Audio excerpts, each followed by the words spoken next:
Well, good morning, everybody. This is Jesse with Beast of Burden. So, I want to talk about cameras. I used to run shell cameras for my clients when I first started. I did that for about 4 to 5 years, and it was fun, but then you'd have issues with cameras not working right. Tree falls on them, limb sets it off at 2,000 times, and you have 3 clients that all have cameras, and they're all eager to see pictures of their white-tailed deer. So I got a little burned out, and I haven't really run cameras, God, 6, 7 years now. And it kind of ruined it for me because you'd see cool wildlife stuff, and you kind of get the vibe. It's like, oh, it's not a big deer. I don't care. And it's like, yeah, I don't know. It just kind of left a bad taste in my mouth. But now we've done all this mulching on my farm. The movement of the deer kind of changed. They reveal more of their travel patterns, but just to know, are there areas I need to focus on instead?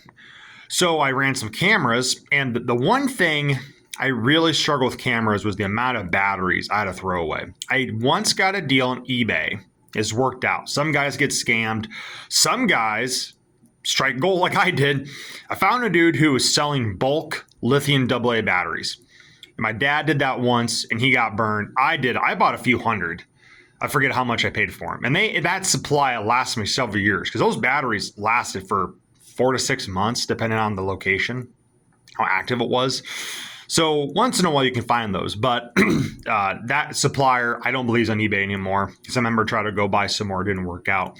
So I decided to buy rechargeable batteries, and I will say I was very impressed how long they lasted. Now I had 2 cameras that are giving me some fits. I've been playing with them and they're fine. So I don't know why 2 of them were acting up, but one I had on my dad's old camera post. It lasted, I put up in mid-November. It lasted for 2 months, which it got a lot of pictures.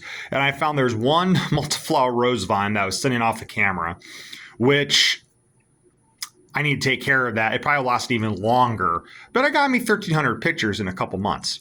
Very active lane. It was really cool. Saw turkeys, coyote, bobcat, deer. It was just rabbits. My God, the rabbits, which is great. But anyway, so I just want to show you guys where I got these. This is kind of my battery setup. This is, they call it Power Bowl, so you can charge rechargeable batteries. You get these on Amazon. I forget the price. I think it was an 8 or 12 pack. I want to say it was less than $20, but I got this little case to store my batteries in. You have your AAAs, and of course I have normal batteries too, just for around the house and everything. But I've been using these rechargeables for like our little Roku remote, my wife's little frother. It's been super slick, but also it comes with a battery tester. And this thing's pretty sweet. If I can do this one hand, you get the idea. You would put this negative to positive. Like that one is not making great contact. But the idea is you put this on here and the meter goes up, which it does work very successfully. It takes about 4 to 5 hours to charge. My initial idea of doing this was I bought it's like an emergency battery pack for your vehicle. You can jump your vehicle, and that's happened me a couple times. I got stranded and I had that thing to jump my vehicle. I thought, well, maybe I could, it was gosh, how many amps does that thing have? 100 amps. I thought I could supercharge these things. Doesn't work that way, as I forgot in my robotics background. There are like capacitors that help regulate the flow, though, so you just don't, blow these things up. Because 100 amps for these batteries, So that was the initial idea. But really, these rechargeables last so long, and we have so many, that it's really not a big deal to replace those. Now, these are my dad's old cameras. These are Bushnells, obviously. These are over 10 years old. A couple of them, I'm still skeptical if they're good. I don't know. So I would like to get some new cameras, but right now that's all I got. I got 2 more out there, 2 spots that I don't have to worry about people finding. But these were in some really obvious locations, and we're getting close to the shed season. I'm like, let's not risk these cameras. That's all I got right now. But I thought I'd go over my camera supplies. So these Bushnells, I don't think they make this model anymore. I doubt it. But at the time, they had these little threads at the bottom. Instead of buying hangers, my dad came up with this really cool idea. I'm missing a leg bolt. Shoot. Well, anyway, if you can, they're all in the timber, but you would put a leg bolt in between these fender washers with this. So keep in mind, there is something like this, but this is not a leg bolt. This is a normal bolt, but you would put this in between the two fender washers, and it makes a really good hanger, and then you could adjust it, and these fender washers pinch those two eye bolts together. And just do 7/16 wrenches to loosen those up. Got your lock washers, your let's got mixed up a little bit, nuts. Got a little driver bit here for other projects if I need it to. This is a really cool deal. My dad made his machine shop. It's just a wood auger, and so instead of carrying a power drill everywhere with you, you can just do this thing. You need to make sure, I think this one's a little too big, the leg bolts I had, but so I can use bigger leg bolts to, I should sell them, I guess they're really eye leg bolts, I guess. So anyway, so you just pop that in, but that's a little too big. This is the drill bit I was using for those. I forget what size this was. There it is. What's that say there?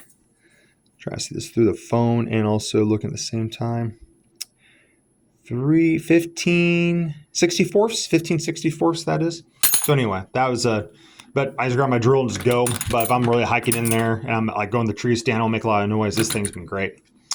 But this is the camera bag a friend of ours gave me a long time ago. Keeps all my stuff in there. Oops. And just I use this Wicked to help trim back branches. This guy I also use for a lot of, what do you want to call it? Cut stump procedures for small honeysuckle stuff. I have a little bottle of it's like a dabber of Roundup. So if I come across some honeysuckle, I clip it real quick and dab it. I use this on 2 acres for a guy recently. That was just stuff like this size, and that was great. It's commercial grade. I have this guy here. I bought this a while ago. It's like a little pocket chain, just to try it out. I thought maybe I could grill small trees with it. It even came with a flint starter, if I can pull it out. It works pretty sweet, but you know, the Wicked been fine. I just want to play with it a little bit, but you can use this if you don't have that. It just fits right in your pocket. So vice grip, obviously, for other stuff. So for adjusting things and whatnot. So my little container of SD cards. But no, I can just throw all this stuff in there and just hit the timber. Here, let me show you how it lays out. So yeah, everything fits in there real nicely. You can just throw this in your side-by-side or four-wheeler, walk in the timber with it, and it's a nice, sturdy Carhartt bag. All that stuff fits in there, everything you need. So no, that's just how I run trail cameras. I'm going to start running between probably early April till end of the year, and I'll just try to keep running them because there's so much I got to maintain in my farm. Really just, what do you want to call it? Surveying how things have changed on the farm, and trail cameras, to me, realizing to know where the deer are going. My goal is whitetail management, so I want to harvest more does. If I get a chance to shoot a nice buck, great, but they really need to be thinned out in this area, southeast Iowa, so I'm just kind of managing does where I can. I need to know where the influx of deer movement is at on the farm. And so to me, trail cameras, you know, it's fun to get a cool picture of a buck, but to me, seeing the wildlife, the turkeys go through and the bobcats and everything going through and just knowing the deer, it's really a lot of fun. And I know that's why a lot of guys run trail cameras, but to me, it's a survey tool. Usually for your deer surveys as well in midsummer, but that's the goal, you know. So anyway, that's my goals on trail cameras. I hope you found this video helpful, and everyone take care. Thanks a lot for watching.